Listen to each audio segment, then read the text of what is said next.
Welcome to the St. Andrews Football Report with Coach Bob Curtin. I'm Mark Clemens. And Coach, it's game week. It's something you've been working for months and months now since last season ended. And I know you're really excited for the game coming up on Saturday. Yeah, yes, sir. This is it's the culmination of, 5-6 months of recruiting and spring practice and spring game and fall practice or fall camp. And now we're into game week where we're looking at Weber, trying to pull them apart and see where the weakness in their armor is. Okay. Well, Coach, we want some strength in the armor on the Knights side here as well. But this game coming up with Weber, kind of a sister school to yours, and so that makes it even a little bit more interesting. Yes, and Coach P over at Weber, he's a real class act, and he's been there for 14 years, and he's moved up to be the head coach. So I think, with the professionalism that him and his staff bring and our staff here, being sister schools will add a nice little bit of rivalry that hopefully we can build on as time goes on. So it's keep it on the field. We'll be very aggressive, and it just has all the makings and all the trimmings of something that we can really look forward to year in and year out if we do it right. Now, Coach, since we last talked, you've made some progress. Give us a little bit of an update how things have been going at St. Andrews since we last talked. Well, we finished up our fall camp. We had a scrimmage on Saturday. We took Sunday off, and we finalized our 2-deep roster, our 3-deep roster, so that's really positive.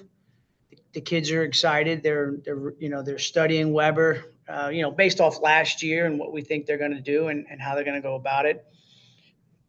And I think what's really most exciting is that the guys are really feeling comfortable with what we're trying to do and how we're trying to get after it. I'm sorry. Oh, that's all right. That's all right, Coach. I was going to say, let's go through game week now. What will you be doing this week leading up to Saturday's game? Well, so today's a very, academic day. We will have a walkthrough, and we'll do our walkthrough today between 4 and 6 o'clock. So it'll be a standard first hour and a half practice, and then we'll put our scout team in, that look like Weber. So from that perspective, we'll try to run what we think Weber's going to run and look like that. So, but it's a very academic day for the guys. We purposely hold it at 4 o'clock in the afternoon, because when we play Weber, it's going to be 1 o'clock on Saturday, and it's going to be hot as the dickens. And so we want to sort of, in a very academic way, we want to put that little bit of stress on the guys just to let them know. And we'll start to ramp it up tomorrow on Tuesday. Wednesday will be our big day, and we'll come back down on Thursday. It should be a lot of energy, a lot of speed, a little less hitting, or actually a lot less hitting. I mean, we'll just stud up lightly and then just coast into the weekend where we start to get back to academic and just fine-tuning the pieces. So and that's usually our standard week, but it'll be 2-hour practice sessions. We'll do some stretch sessions and a little bit of film. And then next week it's going to be more of the same, because we have to mirror what the academic schedule is going to look like on the other side of campus, because we've got kids going to class next week. So Exactly. Yes, Well, Coach, this week you've got the Weber team coming up from Florida. No film as far as this season being game one, but you've got what the tendencies from the past. Talk a little bit about that and talk about keys for St. Andrews this week. Right. So we're a very analytically driven team this year, both on our own offense, their defense, and their offense. So we've pulled apart what we think from last year and the history of their offensive coordinator, their head coach, and their defensive staff on what we think they're going to do.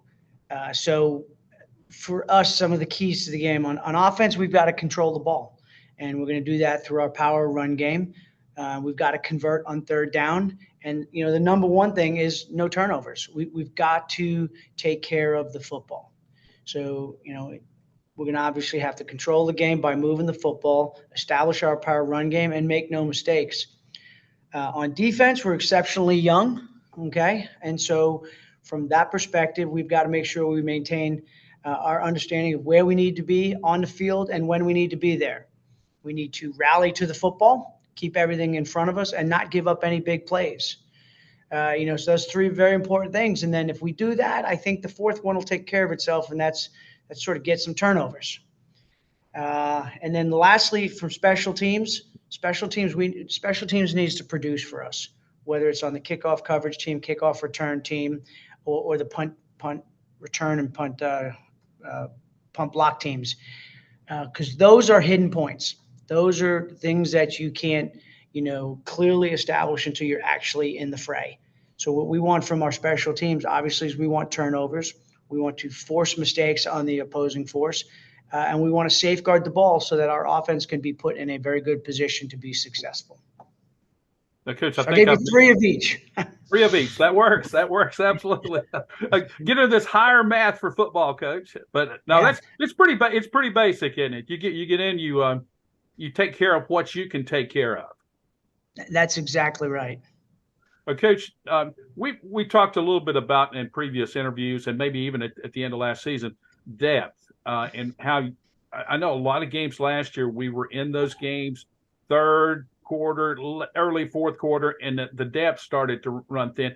I think you've got better depth this year. Am I correct in thinking that? Yes, that you are absolutely correct. We do have some depth to our team this year. Some of it might be youthful depth, but it's still there, and that's what's going to give us some options this year where we necessarily didn't have it. And sometimes it's a third defensive line who we can steal 2 or 3 reps from while our 1s and 2s are recovering, but they're tough as woodpecker lips, so they're not going to go out there and just fall apart. They're going to go out there and they're going to fight. They're going to be in the right place at the right time. On the offensive side of things, we've got some good depth at our running back positions, our receivers, and we've got 3 phenomenal quarterbacks this year. And so you're right. Last year we sort of ran out of gas. It seemed like the first 4 or 5 minutes of the third quarter, and that was tough. But the kids this year, they understand the importance of coming to camp in shape, being ready to work, and then the young kids, the young guys, they sort of followed suit and said, "Oh boy, I got to pick it up." And so that's what we've been doing the last 2 to 3 weeks. Now, Coach, anything special going on for game one? Game one, it's a 0 week, so we want to make sure that the big focus is on football. Obviously, here at St. Andrews, we have a couple great traditions, and I know they're young traditions, but we run a tailgate from about 10 in the morning till about 30 minutes before kickoff time, and that's always a good time. There's music, there's food, and there's people are sharing Dr. Peppers and whatnot in and around the tailgate. But we don't have anything special. I know we're going to have our chorus singing, and we've given away some free tickets to some folks so that they can come and just experience it. They won some raffles, but really it's about getting the kids on campus, getting the families in here, and having a really good game against Weber. Kickoff 1 o'clock this week? Yes, sir. Kickoff is 1 o'clock in that great North Carolina sun. Absolutely. Now, if folks can't make it to the game, you can tune in on the St. Andrews YouTube channel. 485 Sports will be producing that. James Mellick will be on the call, and we'll have Perry Gabriel and the whole gang there to call the action, make sure you know what's happening. Again, that's on the St. Andrews YouTube channel. These coaches shows mostly are on our 485 Sports channel, but the game will be on the St. Andrews channel, and I'm sure we'll get that pushed out on social media as well.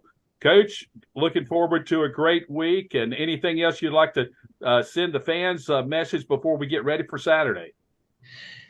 No, I just say it every week, let's get on this bandwagon. Let's start rolling it together. We got some great football here, NAIA football here in the southeastern part of the North Carolina and the Sand Hills region. And we really appreciate you and your entire staff coming out, with all this that's been going on leading up to game one, and then taping the game, or not taping it, but airing the game live and all that stuff. It's exciting times. We're the only North Carolina football team playing, I think, this weekend. So what better to do than just tune on into you guys or come out to the game? Yeah, we'd love to see you at the game. You can bring your phone with you to the game too, and you can watch it and hear our commentary. It might be a couple of minutes, a couple of seconds behind, but you'll know what we said. But we hope to see you at the game. If you can, tune in to the St. Andrews YouTube channel. For Coach Robert Curtin, I'm Mark Clemens. For everyone here at 485 Sports, this has been the St. Andrews Football Report.